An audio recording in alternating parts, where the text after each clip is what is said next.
Hoy como fotógrafo, pues me encanta mucho el estudio del día de hoy porque lo voy a titular La imagen de Dios. Así se llama el estudio de hoy, La imagen de Dios. Y brevemente quiero compartir con ustedes, o más bien conversar, dar una pequeña introducción de lo que nosotros estuvimos estudiando la semana pasada. Estábamos hablando del gran yo soy, que cuando Jehová se presenta y se revela ante Moisés, le dice, yo soy el que soy. Y ese nombre de Dios, que a lo largo del tiempo lo hemos traducido como Jehová, como Yahweh, significa el autoexistente o hace una referencia de algunos atributos de Dios. Él es la causa no causada. Él es un Dios eterno, inmutable. Hablamos de que nosotros los seres humanos estamos constantemente cambiando y qué buena noticia confiar en un Dios que no cambia y que su palabra, sus promesas permanecen para siempre. Hablamos también de que Él es un Dios incomprensible. Sus pensamientos no son nuestros pensamientos, sus caminos no son nuestros caminos. Tenemos que reconocer con humildad que nosotros tenemos un pensamiento y una razón finita cuando nos enfrentamos ante esa magnificencia de Dios, esa grandeza. ¿Por qué? Porque nosotros tenemos un origen. Habíamos conversado de que cada uno de nosotros tiene padres, abuelos, bisabuelos y hay una línea, hay un origen. Pero cuando se trata de Dios, Él no tiene origen. Ahora, es difícil tratar de comprender a este Dios cuando nosotros nos enfrentamos a un Dios autoexistente, a un Dios distinto a nosotros, a un Dios que es santo, santo, santo, cuando nosotros somos pecadores, indistintamente de que vivimos una vida de conversión y de arrepentimiento, mora adentro de nosotros una naturaleza pecaminosa y que diariamente tenemos que limpiarnos a través de la obediencia y del arrepentimiento, porque estamos expuestos al mundo. Entonces, con esas grandes diferencias, poder tener un concepto, una imagen de Dios, se hace complejo. Pero vamos a pedirle a la Escritura que nos ayude a comprender y a conocer un poco más de ese gran yo soy. Yo soy el que soy. Vamos a comenzar con Colosenses 1:15. Colosenses 1:15 dice así: Él es la imagen del Dios invisible, el primogénito de toda creación. Aquí el Espíritu se está refiriendo obviamente a nuestro Señor Jesucristo, pero la palabra que nosotros vamos a destacar en esta oportunidad es imagen. Colosenses 1:15 dice que Jesucristo es la imagen de un Dios invisible, inalcanzable, inaccesible. Él se acercó a nosotros a través de Cristo. En el principio era el Verbo, y el Verbo era con Dios, y el Verbo era Dios. Juan 1:1. Esa palabra verbo en el griego es logos. Y logos se traduce como palabra. ¿Por qué? Porque el verbo logos es la acción de algo. Si yo digo yo voy a trabajar, trabajar es la acción. Y el mismo lenguaje es una acción. Ese Dios, a través de una acción, se manifestó en su segunda persona y Él decidió, le plació revelarse a unas criaturas minúsculas, dependientes, frágiles, llamadas seres humanos. Ahora, la palabra imagen en Colosenses 1:15, te animo a que puedas resaltarla, se puede traducir semejanza, apariencia, forma, estatua. Porque antes que no existían las fotografías ni las formas de impresión donde yo podía plasmar un retrato, muchas personas tenían ese deseo de tener un busto, de tener una estatua, porque a través de esa estatua las personas iban a poder ver a ese hombre que quizás era inalcanzable, como un faraón, como un César. Como yo no podía verlo a él porque era una persona que estaba en una alta esfera, a través de la estatua yo podía tener una idea de la imagen de esa persona. Ahí empezamos a comprender un poquito más de lo que se trata esta palabra. Ahora, vamos un momento y leamos Hebreos 1, versículo del 1 al 3. Dice la palabra del Señor. Dios, habiendo hablado muchas veces y de muchas maneras en otro tiempo a los padres por los profetas, en estos postreros días nos ha hablado por el Hijo, a quien constituyó heredero de todo y por quien asimismo hizo el universo. Versículo 3, el cual, siendo el resplandor de su gloria y la imagen misma de su sustancia, y quien sustenta todas las cosas con la palabra de su poder, habiendo efectuado la purificación de nuestros pecados por medio de sí mismo, se sentó a la diestra de la majestad en las alturas. En estos 3 versículos, que describen a Cristo como la acción creadora, que todas las cosas las sustenta por la palabra de su poder, aquí hay una palabra que nosotros vamos a destacar. Nosotros pudiésemos estudiar estos 3 versículos y extendernos por estudios. Pero yo quiero en esta oportunidad únicamente quedarme con la palabra imagen, porque en el griego esa palabra es carácter. Y solamente se utiliza o se emplea en Hebreos 1:3.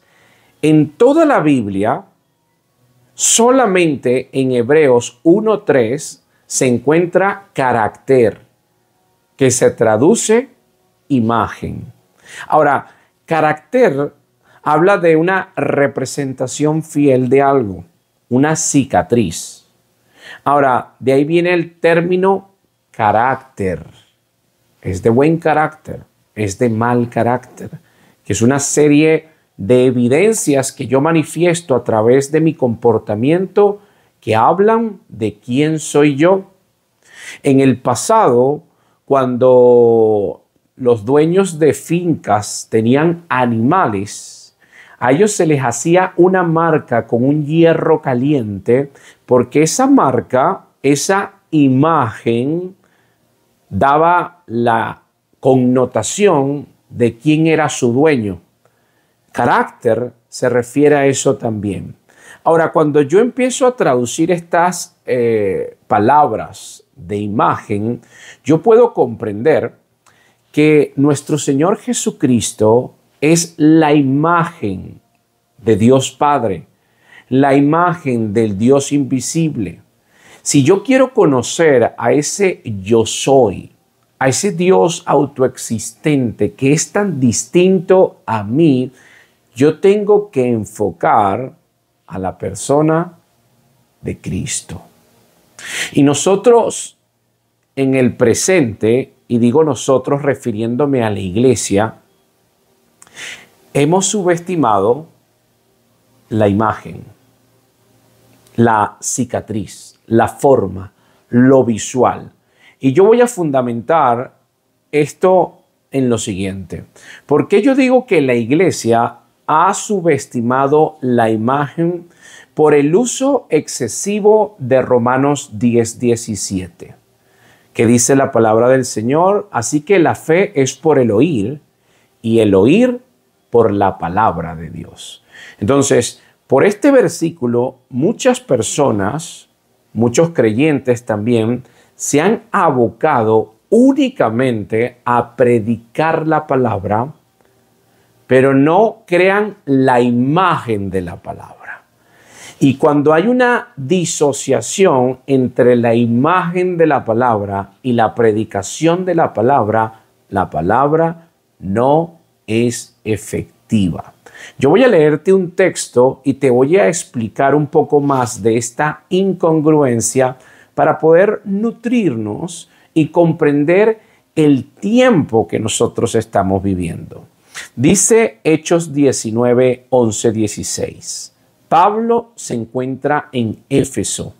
Vamos a ver a través de este texto si es suficiente únicamente invocar el nombre de Cristo o predicar a nuestro Señor Jesucristo. Y hacía Dios milagros extraordinarios por mano de Pablo, de tal manera que aún se llevaban a los enfermos los paños o delantales de su cuerpo, y las enfermedades se iban de ellos, y los espíritus malos salían. Pero algunos de los judíos, exorcistas ambulantes, intentaron invocar el nombre del Señor Jesús sobre los que tenían espíritus malos, diciendo: os conjuro por Jesús, el que predica Pablo. Había 7 hijos de un tal Esceva, judío, jefe de los sacerdotes, que hacían esto.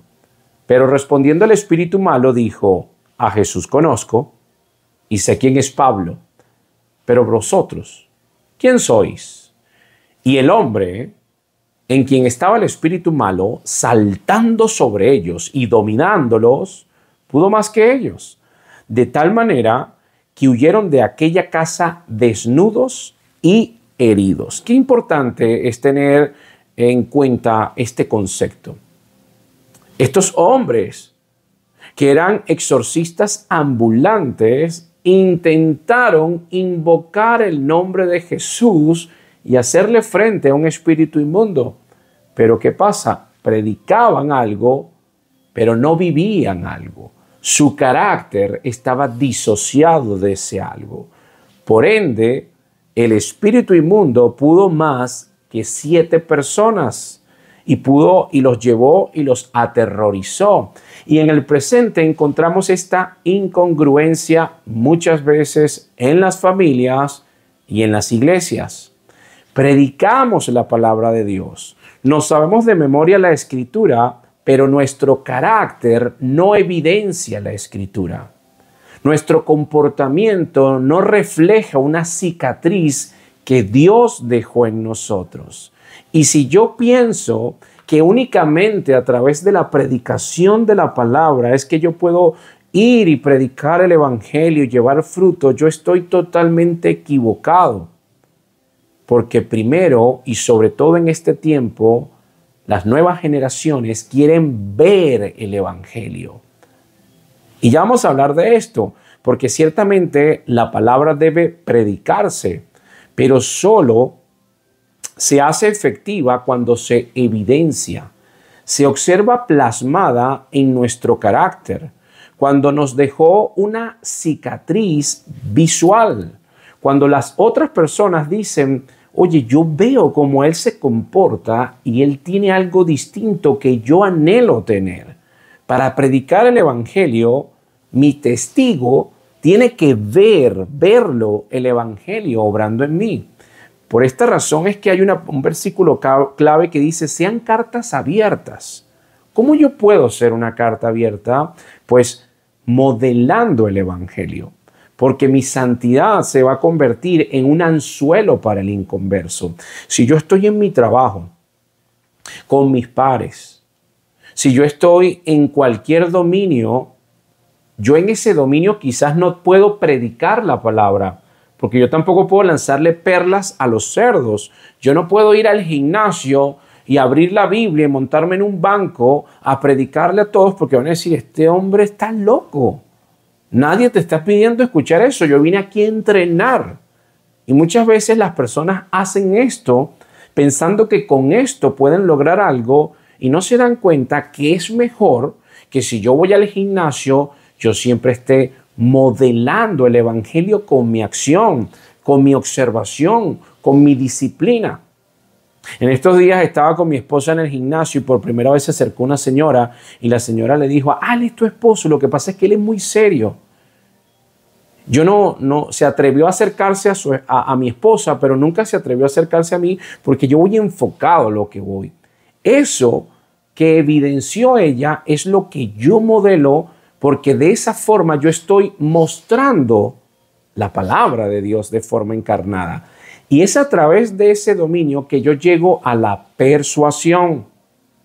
¿Cuáles son los grandes errores de la iglesia y de muchos que predican el evangelio ahora? Número 1, la imposición. Yo le digo a mis hijos, ustedes tienen que creer esto, pero yo tengo una vida de mentira, yo engaño a mi esposa, yo no me hago cargo de las cuentas, yo soy irresponsable, pero yo soy el varón. Y entonces quiero que mis hijos sean discípulos cuando yo llevo una vida totalmente disociada de la predicación del evangelio. Entonces yo pretendo imponer la fe. Yo pretendo que ellos crean algo que ni siquiera yo creo, porque si yo lo creo debería de vivirlo. Ese es un error. Encontramos en las iglesias que se están convirtiendo en famélicas, en que están detenidas en el tiempo porque los pastores predican una cosa, pero viven otra muy distinta. Y piensan que únicamente como la fe es por el oír, entonces subestiman el ver. Pero resulta ser que Dios, el Dios autoexistente, le plació tener una imagen para que sea la palabra encarnada, para que ellos pudieran verlo y para cuando yo leo lo que Él hizo cuando caminó por esta tierra, yo pueda sorprenderme del carácter de Cristo y yo pueda anhelar seguir sus pisadas. Error número 2 de la iglesia y de muchos que pretenden imponer la fe. Unos quieren imponerla, otros se dedican a la no intromisión. Terminan cayendo en un comportamiento antinomianista. No hay ley, paz y amor para todo, no hay exhortación. Yo sé que este tiene un amante, yo sé que este tranza, yo sé que este es un ladrón, yo sé que este es una vergüenza, pero no me atrevo a exhortar a nadie porque paz y amor. Ninguna de las dos posturas tiene que ver con lo que Dios nos manda hacer. Y lo que Dios nos manda hacer se inclina más a un dominio, a una estructura de persuasión, donde yo voy a persuadir mi entorno con lo que el entorno ve en mí. Y tú puedes saberte la Biblia de memoria, pero si tu carácter no proyecta la imagen de Cristo, si tu carácter no evidencia una cicatriz de que Dios te cambió, de que eres una nueva naturaleza, no vas a poder ejercer una influencia santa en tu entorno. Y ahorita nosotros vivimos un tiempo visual, porque todo está cambiando, porque a la gente le gusta ver más un video que leer un libro. Y yo tengo algunas diferencias con esto. A mí me encanta leer y me encanta escribir, pero no por eso me puedo divorciar del tiempo en el que yo estoy viviendo. Y si yo estoy viviendo este tiempo donde la gente le gusta ver, yo tengo que reconocer que hay un entorno que está observándome, que está viendo cómo yo me expreso, cómo yo trato a mi esposa, cómo trato a mi madre, cómo trato en mi trabajo, en mis sitios de influencia, porque a través de eso puedo persuadir a otros y ellos voluntariamente se van a acercar. Y cuando se acerquen, yo voy a poder hablar del Señor Jesucristo. En estos días, el lunes me hicieron una entrevista en un canal de televisión y el periodista fue muy insistente. ¿Pero de dónde nace esto? ¿Pero cuál es tu fuente de inspiración? ¿Pero por qué haces lo que haces y cómo lo haces? ¿Tú quieres preguntarme esto? Yo te voy a responder. Porque yo soy discípulo de Jesucristo. Porque Él es mi fuente de inspiración.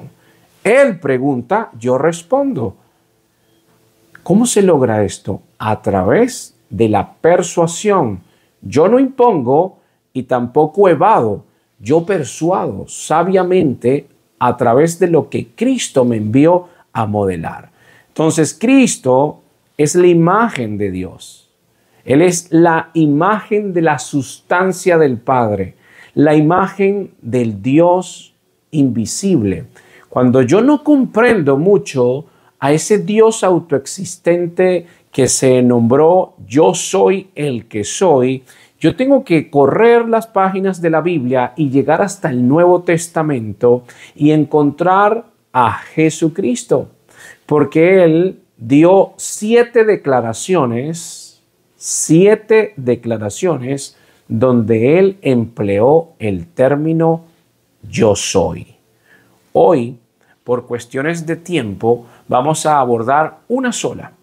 Y en esa vamos a ver cómo ese Dios inalcanzable, todopoderoso, empieza a acercarse a nosotros y nos deja analogías, nos deja comparaciones, parábolas, ejemplos, para que con cada uno de ellos yo pueda empezar a conocerle más y más y más. Ejemplo número 1.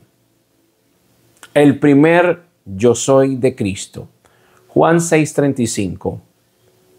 Jesús les dijo, yo soy el pan de vida. El que viene a mí nunca tendrá hambre. Y el que en mí cree no tendrá sed jamás.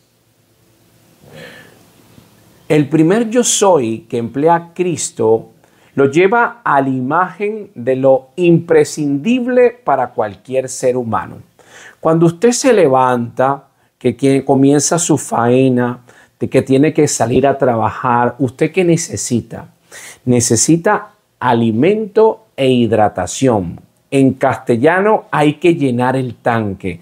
Necesito tener una carga proteica y de carbohidratos para poder tener energía y salir a la calle a cumplir con mis responsabilidades. Esa imagen que tú cuando empieces a desayunar la vas a tener tu arepa o vas a tener tu jugo, lo que tú estés comiendo, esa imagen es una imagen que el Dios autoexistente te está dejando para que recuerdes quién es Él.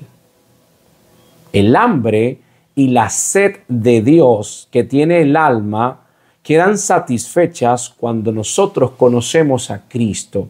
Todos los días tú experimentas el hambre. Todos los días el ser humano en el dominio espiritual puede experimentar una insatisfacción. Me siento incompleto. ¿Y por qué me siento incompleto? Porque número 1, o no conozco a Dios, o número 2, me estoy alejando de Él. Juan 10:10. El ladrón no viene sino para hurtar y matar y destruir. Palabras de Cristo, yo he venido para que tengan vida y para que la tengan en abundancia. Yo empiezo a experimentar la saciedad espiritual. Empiezo a sentirme satisfecho cuando yo voy al pan de vida. Así como yo experimento el hambre natural, mi espíritu tiene hambre y sed de Él. Yo necesito todos los días hidratarme y alimentarme espiritualmente. Dios me está dejando un ejemplo, me está dejando una semejanza, una imagen con la alimentación. Ahora, aquí el versículo dice, el que viene a mí. Eso implica tener una decisión. Yo decidí hoy comer. Yo decidí hoy levantarme y entrar en la presencia de Dios. Yo decidí hoy leer un versículo bíblico o un capítulo y pedirle a Dios, ilumíname. Yo soy el pan de vida, me permite ver el carácter, la imagen de Dios. Cuando yo me como ese bocado y empiezo a experimentar saciedad momentánea, pero la experimento, yo digo, wow, de esta misma forma, cuando yo me acerco al pan de vida, yo empiezo a experimentar plenitud, porque en su presencia hay plenitud de gozo. Ahora, esta declaración corrige dos errores comunes. Cuando Cristo dice, yo soy el pan de vida, aquí se corrige dos errores muy comunes en las personas de fe. Error número uno. La comida de la que Cristo está hablando se refiere a una persona, no a un bien. Y lamentablemente muchos se acercan a Cristo por un bien. Ellos quieren beneficios de Él, pero no quieren conocerle a Él. Por eso es que muchos lo seguían viendo las señales que Él hacía, pero Él no se confiaba de ellos porque conocía el corazón de todos. Y muchas veces nosotros llegamos con aquella hipocresía a acercarnos a Dios porque necesitamos algo de Él. Y subestimamos, desaprovechamos que es mejor tenerlo a Él que algo de Él. Y Él es el pan de vida. Yo tengo acceso a Él. Entonces, cuando Él me dice que Él es el pan de vida, que si yo estoy en Él no tendré sed jamás, que voy a estar satisfecho, yo no quiero algo de Él. Yo quiero estar con Él, tenerlo a Él, experimentar su presencia, caminar con Él, aprender de mi maestro. Entonces, es un error común que la gente busca un bien y no busca la persona de Cristo.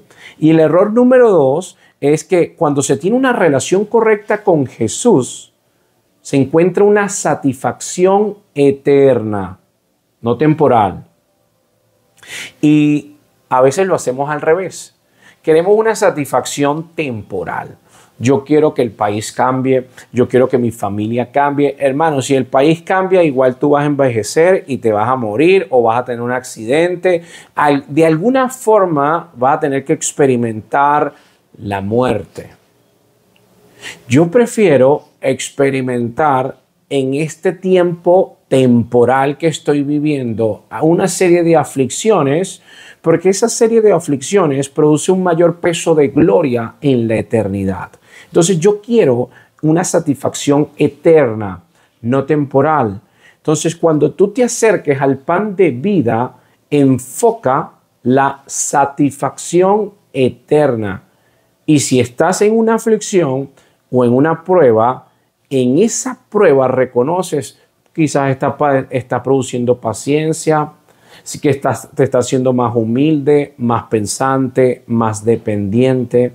Empezamos a ver literalmente cómo la imagen que Cristo proyecta me habla de esa primera persona de la Trinidad que es autoexistente, que es inmutable, que es inequívoco, que es todopoderoso, que es omnisciente, y me coloca el primer ejemplo de yo soy con algo tan cotidiano, tan imprescindible, tan vital como el alimento y la hidratación. Tomas agua, sientes, se me quitó la sed. Bueno, cuando tú te acercas, cuando tú lo involucras, cuando tú lo abrazas, cuando tú le das la gloria y la honra, vas a experimentar la satisfacción que implica estar con la persona de Cristo. Por eso, Él es la imagen de Dios. En nuestro siguiente estudio vamos a seguir viendo las fotografías de Dios Padre a través de la acción y las palabras de Cristo.